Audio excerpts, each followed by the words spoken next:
अरण्यकामध्ये आपल्याला आत्मचिंतन करायला लावले आणि मग या वेदांचा शेवटचा भाग ती म्हणजे उपनिषद, म्हणून उपनिषदाला वेदांत म्हणून सुद्धा संबोधतात. त्या वेदांतामध्ये या संपूर्ण चराचराचं तत्वज्ञान सांगितलेलं आहे आणि याच तत्वज्ञानावर पुढे या कलियुगामध्ये सिद्धांत निर्माण झाले. आद्य जगद्गुरु शंकराचार्य इसवी सन 7व्या-8व्या शतकामध्ये आले आणि त्यांनी अद्वैत सिद्धांत मांडला.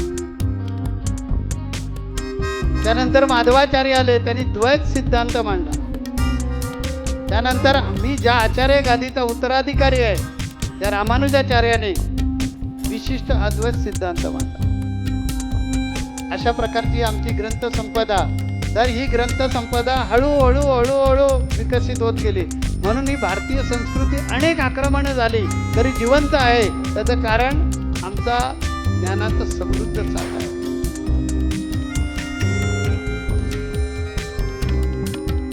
तेव्हा जसे हे वेद निर्माण झाले, उपनिषद निर्माण झाले, वेदांग निर्माण झाले, त्याचबरोबर आमचे इतिहास ग्रंथ पण दोन तयार झाले. त्यातला पहिला इतिहास ग्रंथ आहे रामायण. ही आमच्या अध्यात्मामध्ये केवढी ताकद आहे की जो रत्नाकर डाकू यानं असंख्य लोकांना मारलं होतं आणि पापाचा एकदम टोक गाठलं होतं, पण जीवनामध्ये गुरु आले आणि गुरुनी त्यांना हितोपदेश केला. गुरुनी सांगितल्याप्रमाणे पश्चातापाने दग्ध झाल्यानंतर त्याने जे रामनाम घेतलं, त्या रामनामाचा परिणाम असा आला की वाल्याचे वाल्मिकी झाले आणि भगवान प्रभू रामचंद्र जन्माला येण्यापूर्वी त्यांनी इतिहास लिहून ठेवला, ते रामायण. त्यानंतर बरीच रामायण झाली त्याच्यानंतर, पण मुख्य रामायण वाल्मिकी रामायण आहे. आणि त्या वाल्मिकी रामायणाचा कर्ते कोण आहे तर एकेकाळचा गुंड. अध्यात्मात किती ताकद असेल आता विचार करा. पशु का होत पनैया नर का कछु ना होय, नर एक बार करणी करे तो नर का नारायण बन जाय, असं सामर्थ्य या अध्यात्मामध्ये.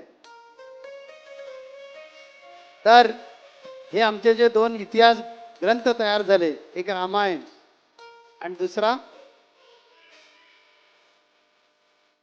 महाभारत, जो वेद व्यासाने लिहिलेला, गणपतीने लिहून घेतलेला आहे. या महाभारतामध्ये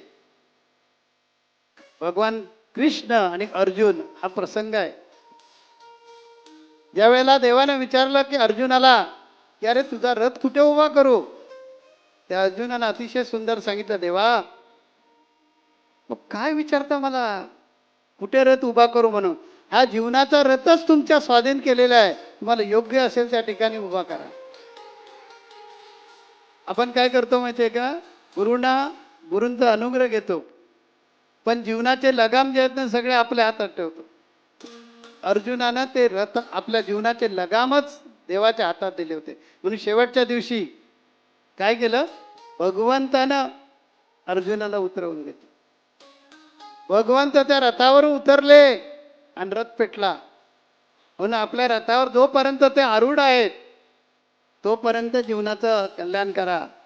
मी माझ्या एका अभंगामध्ये सांगितलंय, जागा हो मानवा येऊन टेपली वेळ, क्रूर होऊन येतोय आपला काळ.